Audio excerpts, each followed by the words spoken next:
Let's face it, most of us don't stay in touch with our parents and grandparents as much as we should. It's not that we don't love them, we just get busy. And maybe they live far away, or maybe it's just too hard to see them when, Nana and Papa just aren't the same anymore. There are a million reasons, but in our place are millions of others who take care of these people who took care of us. Labor Day was Monday, so let's think about these home health care workers. You care about women in the workplace? These workers are mostly female. You care about immigrant rates? These women are mostly immigrants. You care about getting more money to workers? These workers are mostly underpaid. Last weekend, the New York Times ran a large story on one of these immigrant women. Marjorie was a live-in aide taking care of Bob, a 77-year-old Alzheimer's patient. Bob sometimes yelled. He often soiled himself. Marjorie was there for him 26 or 27 days a month for a flat rate of $160 per day, plus room and board. Assuming she had 8 hours off each day, Marjorie made only $10 an hour. But the truth is, she's on call for 24 hours a day because Bob can need her help any time of the day or night. When it comes to children, the elderly, and the infirm, we shouldn't be playing politics. The people who take care of them are doing God's work, and we should do our part to return the favor. That's the problem. Let's find the remedy.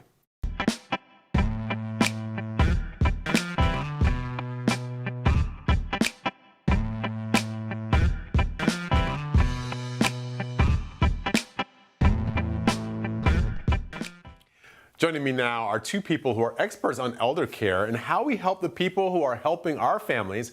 Connolly is the Director of Social Insurance for the National Employment Law Project. She's had several positions working with the elderly, people with disabilities, and those who care for them.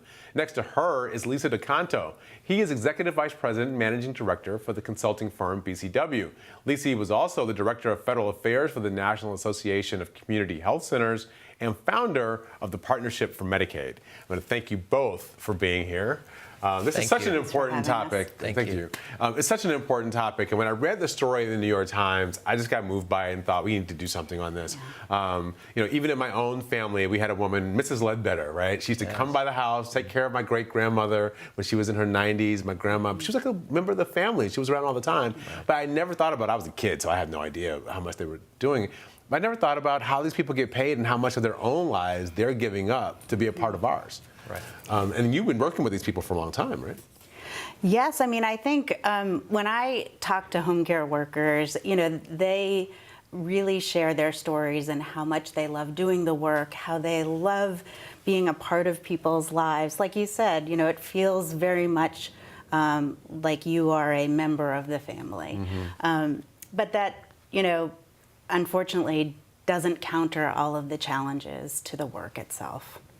Yeah, so tell us, what are some of the challenges that people are facing that you've seen as you've worked with these healthcare workers? Sure. So home care workers, they're providing the daily assistance with all of the activities that we do. So it might be bathing, dressing, eating, transferring from one place to another. It's essential work, but they are, on average, the latest statistics say that they're making a little bit around $11.50 an hour. Mm-hmm. When you account for part-time work, when you account for irregular schedules, it amounts to about $16,000 a year. Yeah. I think the last number I saw was something like 53% of people in this category are on public assistance. Mm-hmm. Yes. And to be quite frank, those public assistance thresholds are very low in themselves. So mm-hmm. we're talking about people who are truly living in poverty or receiving poverty wages and, doing some of the most valuable, important work today. Now, Licy, you've been in this field for a long time, and we talked a little bit about this beforehand.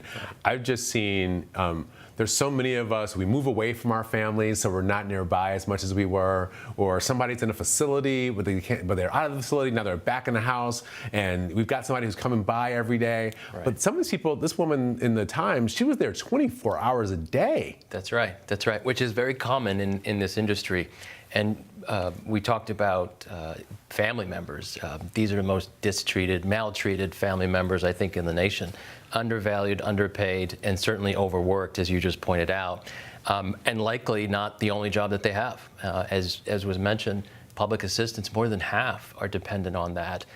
Many are living under the poverty line, not getting paid, and the demand of the work is incredibly difficult. And so if this is a family, it's broken. Yeah. And it's some other research here from PHI was just released, a whole set of data.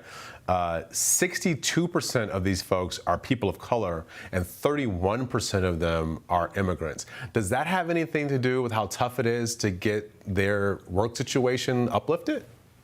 Absolutely. I mean, part of the issue is not only the work that is being done being undervalued, it is the people who are doing the work who are undervalued. And I think just like every issue in this country, we can't examine this one without looking at structural and institutional racism.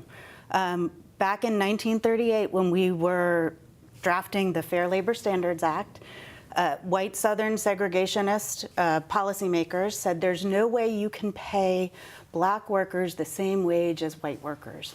And so as a concession, agricultural and domestic workers were carved out of the law. It wasn't until 2015 where these workers actually gained federal minimum wage and overtime protection. So we are talking about a structure, a system that is built on discrimination, and that is built on, our nation's legacy. Ai-jen Poo, who is one of the leaders in this field, said something I read recently. 10,000 baby boomers are turning 70 every day. So this is not a problem that's going away. This is a problem that's getting bigger and bigger. And we think about the millennial generation, which is the largest generation that we have. Right. But their parents and grandparents are going to be the ones who we're taking care of.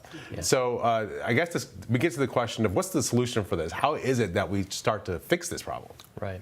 Well, I'd first say to your question that once upon a time you worked, you retired, you got sick, and they moved you into an institution. Yeah. Today, you work longer hours, you retire later, you still get sick, and now you want to stay in place, as they call aging in place.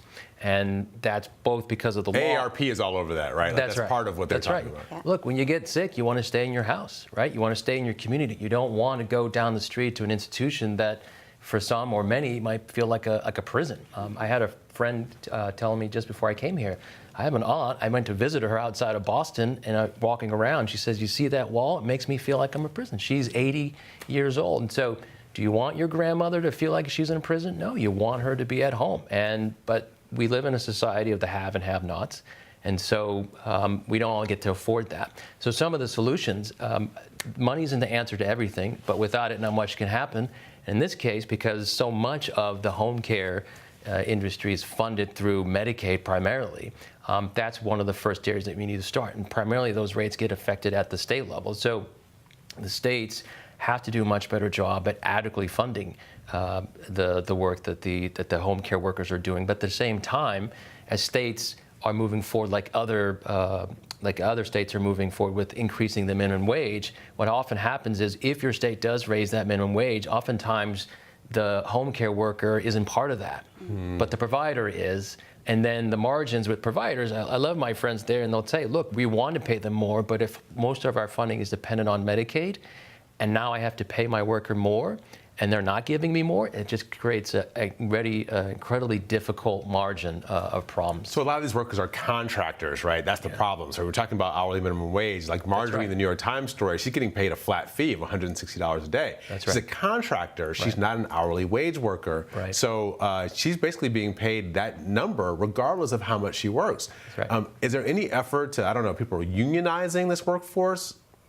Yeah, I mean, so a few points, if I may. Yeah. I think, we do look at home care workers who are misclassified as independent contractors as a very serious issue. I mean, very rarely are these workers who are running their own business, making their own wages and deciding when work is done. That would, so those workers are very likely should be considered employees and covered under federal and state where applicable. Hopefully, we're going to see that domestic workers, home care workers are covered under all state laws. And I think, going back to the solution, Yeah. I think that we should really identify that for home care workers who have come together and formed a union, who have collective bargaining power, they have used that power to really not only improve the jobs, improve the wages, improve working conditions, but also improve the system. So some of the best home care systems that we see are because workers have fought to make them better. They have joined with disability rights advocates and older adult advocates, and they have really pushed the envelope. We did a survey that showed workers who came together and formed a union fared better on wages, on paid sick time and paid time off, as well as a host of other working conditions. A lot of times we think about a generational fight that's taking place between millennials and boomers, right? And so, I remember when Generation Xers were the kids, right? And we were looking at these folks and saying, "You guys never listen to us." But are you seeing any cross-generational alliance on this work? Because again, these are our parents and grandparents. These are the kids who are coming up. These are folks who helped take care of them when they were young. Are we seeing them taking care of the older generation?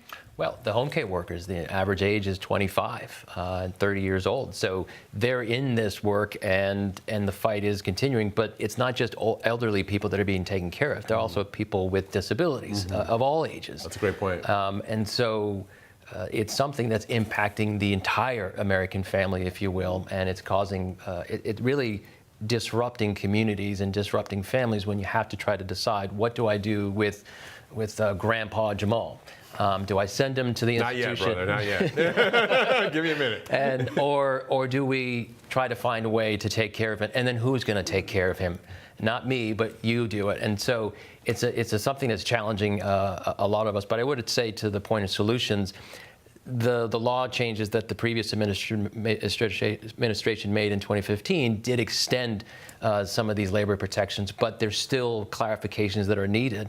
And so there is legislation in Congress now. Who are the champions? Who are the people on the Hill people should pay attention to? Well, Senator Kamala Harris and Senator Casey, Senator Chuck Grassley. There's a bipartisan congressional caucus on disabilities in the House. And with Congressman Don Young and with Representative Blangeman. So it's you got Republicans and Democrats here. It is. And there are multiple solutions to this, but they don't always agree because funding is still a fight, and extending labor protections is still an issue. So as you mentioned, most of these folks are independent, which means you're not getting paid overtime. It means you don't have basic protections and what's happening in the workplace. And then there's a question of training, and how do you train and make sure that people are trained in this profession to deal with the kind of difficult issues that they're having. Caitlin, he mentioned Kamala Harris. Anybody else running for president care about this or have any good plans on this? I think what we are going to see is that no one is going to be able to avoid addressing this issue, right? I think really what's so important is to recognize that, like you said, there's going to be an increasing demand. Within a decade, we're going to have 20% of our population over 65. It's unprecedented. We've never faced this before. Right. So the future of work is home care and caregiving. And we are at a point here where we need to decide if we are going to make the investments that are necessary to make these high-quality jobs. It's not necessarily everywhere. There might be 1 million more of these jobs, according to some studies. And I think, when we're looking at the issue is vacancies, not shortage.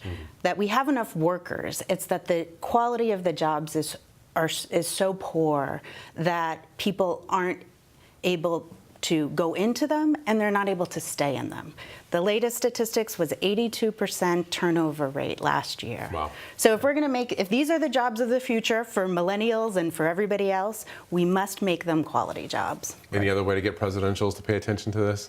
Yeah, talk about who they're taking care of. They're likely taking care of, and we know that policymakers, they're not immune from getting sick and getting old. Yeah. And so, and many of them are facing the same issue. And some have the ability to take care of their loved one in their home and their families, and others are facing just this issue. I wish more would come out and talk about an issue that's impacting all of us. And let's find a way to reduce the haves and have-nots. because we're all going to get old, we're all going to get sick, and we want to live where we are. And last question, any sense from the Trump administration that they're willing to increase the Medicaid reimbursement on this? Is anybody in the Trump administration showing any creativity that you've heard of on this question? You said any sense. I don't know if that's a word you can use with this administration. And maybe that gets me in trouble, but nonetheless, this is an issue that they, like previous administrations, completely understand. The question is, will they in Congress work together to try to address it?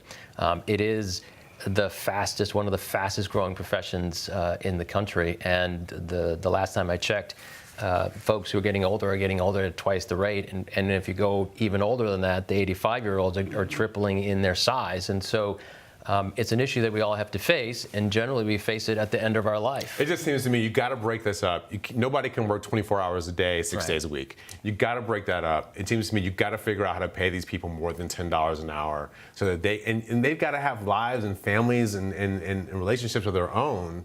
And we're sitting here having these people do this incredibly important work, and we're paying them less than we're paying like a host at a restaurant, at Arby's or at Applebee's. It just seems like this is an incredible mismatch in the economy. The cooks, the janitors, I love my friends, but they're all making more than the home care workers, and no disoffense, but they're not taking care of elderly patients or elderly folks or folks with disabilities. And so if you're competing between Walmart, right, or Amazon, you're going to get paid more and you're going to get these benefits. Caitlin, any last words you want to give the people about what they can do to help try to make this better? Well, I think it is about making sure. What does the average person do? Yeah, I mean, first off, let's stop thinking about these struggles that we are all going to face as our individual problems. These are issues that are public problems and have public solutions. So let's make sure that we are calling on our policymakers to raise the quality of these jobs, to really make the investments that are needed, and to envision the future that we all hope that we can have. All right. Sounds good. Thank you, too, for being here. It was a great conversation. Some really important work.